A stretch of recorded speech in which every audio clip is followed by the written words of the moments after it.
Hi, I'm Dr. Stephanie. I'm here working on the weight loss program at Monmouth Pain at Howell. I'm one of the sister offices for Monmouth Pain and Rehabilitation. And I'm Dr. Mindy. I run our weight loss program in the Shrewsbury office for Monmouth Pain and Rehab. And today, Dr. Steph and I are going to talk about two of the most common weight loss myths that we see in our practice. So we're going to talk to you about carbohydrates and exercise.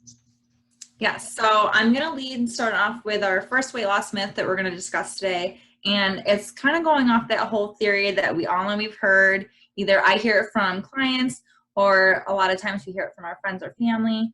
Carbs make you fat, or I really need to make sure I'm not eating a lot of carbs. So carbs kind of have this negative vibe associated with them, depending on what your thoughts are about nutrition and weight loss to start with. So just going off the start here, so we do actually need a level of carbs in our body because our body actually does use carbs as a form of energy. So when we talk about energy, we know that like carbohydrates, we have simple carbohydrates, we have complex carbohydrates, and there's different biochemistry there. So simple is going to be more of like your glucose or your glycogen, and then complex carbohydrates are going to be more of like the bigger molecules such as more fibrous non-digestible materials. So when we talk about carbs, a lot of times people think pastas or breads or those types of things, and there's good carbs and there's bad carbs.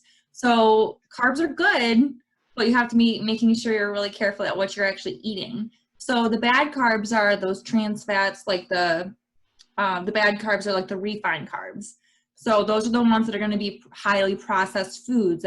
They've been kind of configured their refined carbohydrates are the pastas, the breads. They're using a lot of refined flours and sugars and a lot of added fillers to the foods.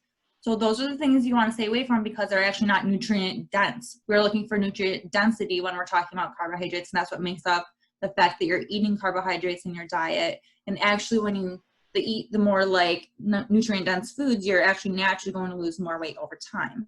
So it's not as much about not eating carbs or staying away from them or being scared to eat them even. It's about what carbs you're actually eating. So when we talk about the good carbs, we're going to talk about like the benefit of fiber. So fiber is huge when we talk about weight loss. We actually need a certain amount of fiber in our diet in order to make sure that we're actually properly digesting, like moving things through the digestive tract, and then making sure we're having good bowel movements and getting those things out of our body.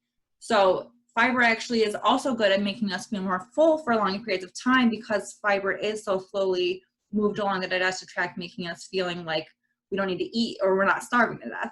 So with that being said, the pros of eating good quality nutrient-dense carbs is going to be it's better for my cardiovascular health. It's going to be better for my digestion overall. It's going to be good for weight loss. A lot of things that they find with the research is also it decreases the bad cholesterol, which is something we can talk about in another video. But making sure we have a lot of nutrient carbs, such as making sure we eat a lot of vegetables, fruits, and legumes. So those are going to be a really, really good sources of carbs.